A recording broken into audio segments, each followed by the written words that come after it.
Well, we knew the Border Gavaskar Trophy was going to serve up plenty of drama. We didn't quite expect to see that on the opening day. Sam Jordan from 9 News here, joined by Dan Breddick from The Age. Dan, right from the opening day, we've seen extraordinary cricket. 17 wickets falling. You have to go back to 1998 to see a number like that.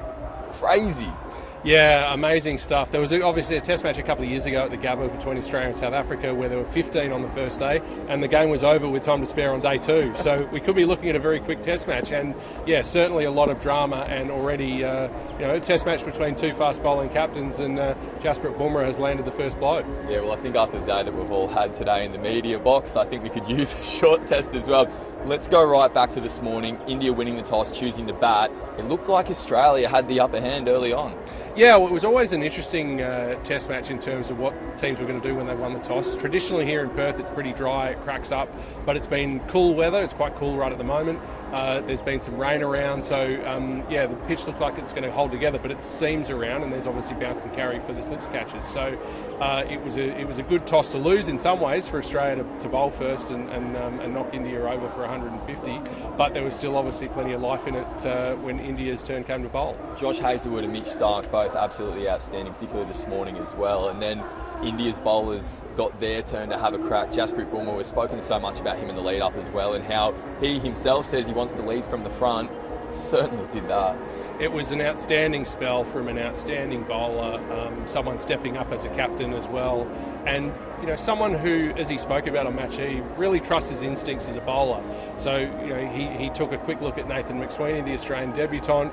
Nathan McSweeney likes to lead the ball on length. He went fuller, he targeted the stumps, got him LBW, and he missed the ball for that LBW by quite a long way, expecting it to go the other way.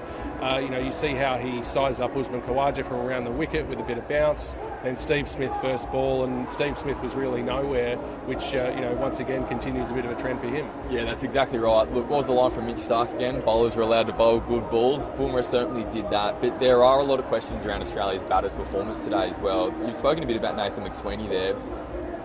Look, it's hard to really kind of make anything from that, but how do you think he'll be feeling right now? Probably it's all a little bit of a blur, I imagine, for him. His first day as a Test cricketer, he obviously took a pretty good catch and was involved in another one with Marnus Labuschagne. So he's had a day to get into Test cricket.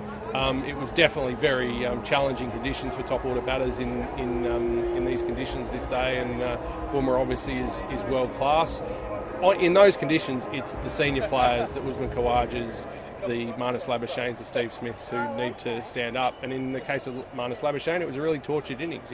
He tried very, very hard to survive, really struggled to score, even raised his bat upon getting off the mark.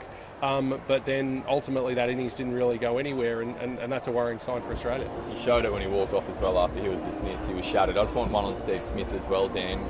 Pat Cummins joked in the lead-up that he found his hands, but his feet, I guess, really, kind of let him down today. How concerned are you by the way he got out today? Look, I think the fact that it's first ball, you've got to kind of take a little bit of a grain of salt with it. He'll have opportunities to get into the series as it goes on. But yeah, obviously Bumrah knew exactly where he needed to put the ball, and Steve wasn't ready for it. So, in terms of a batter who's 35, closer to the end of his career than the beginning, a little bit like Virat Kohli batting this morning against Josh Hazlewood. These are batters who are trying to solve technical and tactical problems as ageing players, and often when you're trying to solve one problem, you create another one. Alex Carey, perhaps Australia's most informed bat this summer coming into the series, certainly anyway. He's out in the middle. The question that all Australian fans want to know is that can he help rescue this game?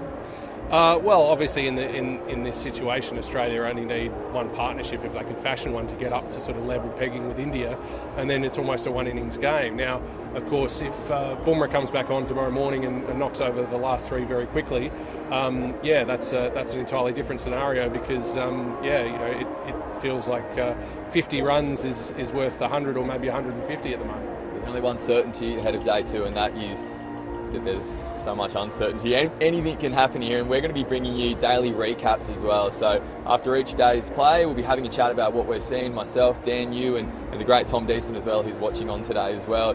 Maybe this is his training day before he gets involved after we have done this a few times before. So Dan, thank you so much for your time. If you haven't read it yet, you can read all of Dan's work on The Age and the Sydney Morning Herald too. So to Tom Deason, see you again tomorrow.